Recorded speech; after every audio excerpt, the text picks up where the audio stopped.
제가 감사합니다. 네. 박인준. 네. 어서 오십시오. 반갑습니다. 저 앉으시죠? 네. 송경관장입니다. 네, 반갑습니다. 얼마 전에 제 안에 갔던 것 같은데. 예, 그때. 제가 취임한 지 이제 한 달 남짓 됐는데, 어쨌든 제가 선거 과정에서도 걱정했던 것처럼 우리 사회가 지나치게 분열적이고 대립적이고 갈등도 많이 격화되어 있어서 참 걱정입니다. 일단은 뭐 지금 한 달 동안은 조금씩 그게 봉합돼가는 모양새가 보여지기도 하는데, 그거야 뭐 또 정치 상황이 바뀌는 것도 될지 알 수 없는 것이고, 그래서 우리 종교 지도자 여러분들의 역할이 매우 중요한 것 같아요.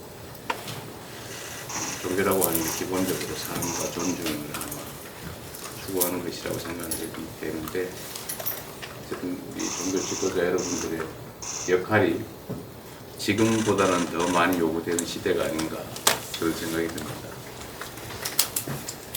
각별한 관심으로 우리 사회가 서로 존중하고 화합하고 손잡고 함께 사는 합리적인 또 포용적인 세상이 될 수 있게 큰 역할 기대합니다. 감사합니다. 고맙습니다.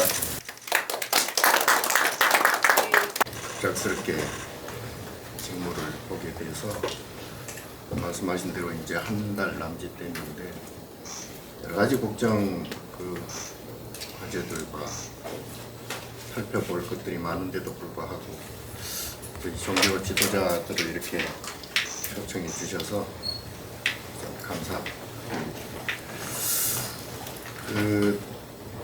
사실은 저희가 종교 지도자들이 그동안 국민들의 불안한 마음을 잘 이렇게 보살피고 또 사랑과 자비로서 잘 보듬어서 좀 더 국민들을 평안하게 했어야 되는데, 그런 측면에서 보면 저희도 그 책임에서 자유롭지 못한 듯 싶습니다.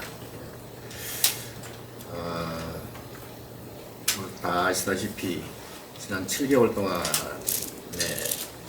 근현대사적으로 가장 국난에 가까운 그런 시기였고,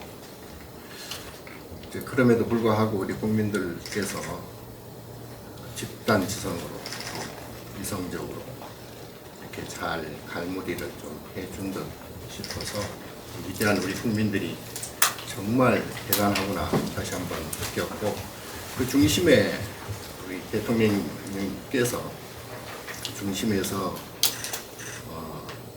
잘 국민들을 선거해 주시고, 지금의 결과적으로 안정된 그런 기반을 갖기 위한 대통령께서 큰 역할을 해주셨다.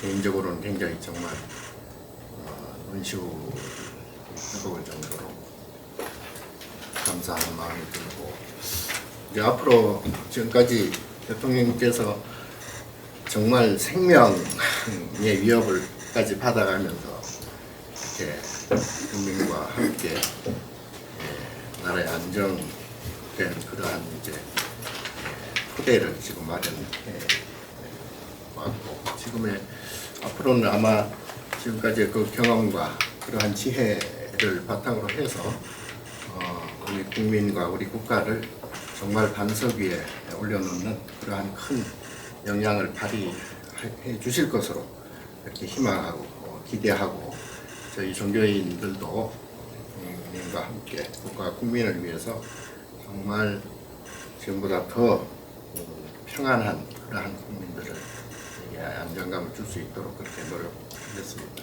그리고 대통령께서 좀 힘드시고 어려우시더라도 국민이 좀 더 평안했으면 좋겠고, 또 그보다 더 좋은 거는 우리 대통령님과 국민들이 모두 함께 행복했으면 좋겠습니다. 건강하시고, 우리 함께 뜻을 합해서 세계 최고의 대한민국을 만들어 주시기를 부탁드립니다. 네.